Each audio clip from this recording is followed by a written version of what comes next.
Everyone, কি ভাবছো তো এটা কোনো বিয়ে বাড়ি বা রিসেপশন বাড়ি কিনা? আরে না না, এটা ছিল একটা অ্যানিভার্সারি সেলিব্রেশন।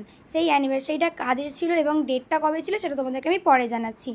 নাও আগে বলো তো দেখি, তোমাদের মধ্যে কে কে হোটেল সানমুন চেনো? যারা আরামবাগে থাকো তারা তো অবশ্যই চিনবে।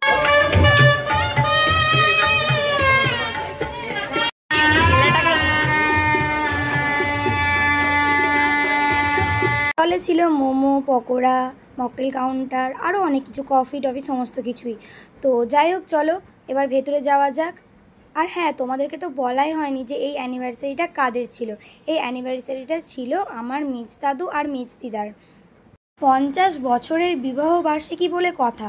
একটু তো জাঁকজমক করতেই হবে, কি তাই না?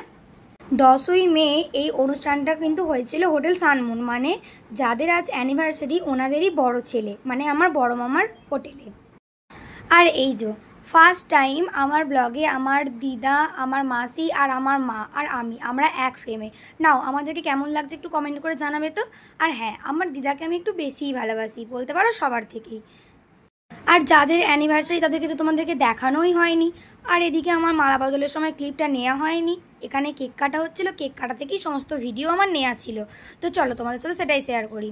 এখানে আমার দিদান, মানে মেজ দিদান আর মেজ দাদু এখানে কেক কেটে সেলিব্রেট করছিল। আর এদিকে দেখো কত সবাই দাঁড়িয়েছিল, সমস্ত অনুষ্ঠানটা দেখছিল ওখানে দাঁড়িয়ে দাঁড়িয়ে।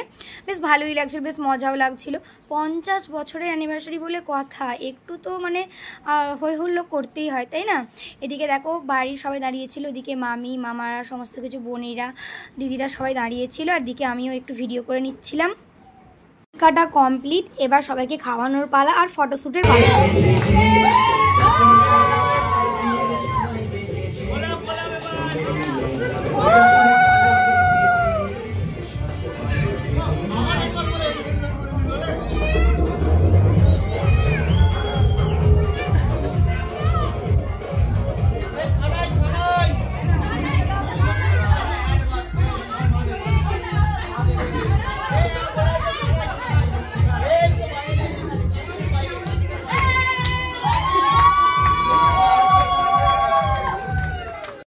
ভিডিওটা দেখে নিশ্চয়ই বুঝতেই পেরে গেছিলো তখন রিং পরানোর সময় যে কী পরিমাণে আনন্দ আমরা করেছি। আর এদিকে চলছে আমাদের ফটোশ্যুট, যেটা সবসময় হয়ে থাকে।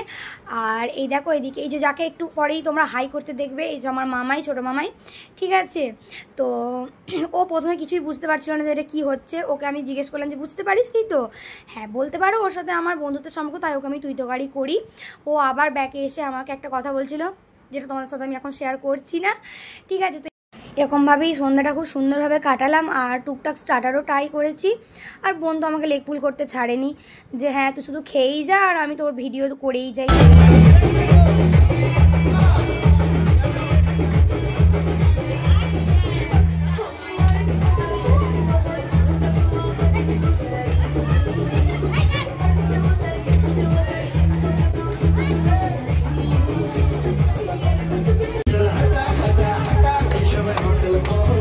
যাদের আজ অ্যানিভার্সারি তারাই যদি একটু ডান্স করে তাহলে কি করে হয়? এখানে কিন্তু মেজ দাদু আর মেজ দিদাকেও কিন্তু আমরা এখানে নিয়ে এসেছি। চলো নাচ গান সমস্ত কিছুই তো হলো, এবার তো বাড়ি ফিরতে হবে, রাতও হয়ে যাচ্ছিল। হ্যাঁ ওখানে আমাদের থাকার ব্যবস্থা ছিল হোটেলে, কিন্তু আমরা থাকিনি যেহেতু আমাদের বাড়ি খুব একটা দূরে না। আর এদিকে দেখো খেতে বসে পড়েছি, তোমাদের সাথে মেনু কার্ডটা শেয়ার করলাম। মেনু কার্ডটা দেখতে কেমন লাগছে তোমরা কিন্তু অবশ্যই জানাবে। হ্যাঁ এখানে আইটেমগুলো বেশ ভালো ভালোই ছিল, সমস্তটাই যেমন আমার মামার হোটেলে অ্যারেঞ্জ করা। খেতে বসে খুব একটা ভিডিও কিন্তু আমি করতে পারিনি, কারণ আমার বোন কিন্তু করে দেয়নি। হ্যাঁ এই যে তোমরা যেটুকুনি দেখছো এইটুকুনি হয়েছিল। তো চলো ভিডিওটা এই পর্যন্তই ছিল, কেমন লাগলো তোমরা অবশ্যই কিন্তু কমেন্ট করে জানাবে। আর দেখা হচ্ছে নেক্সট কোনো ভিডিওতে, ততক্ষণের জন্য টাটা।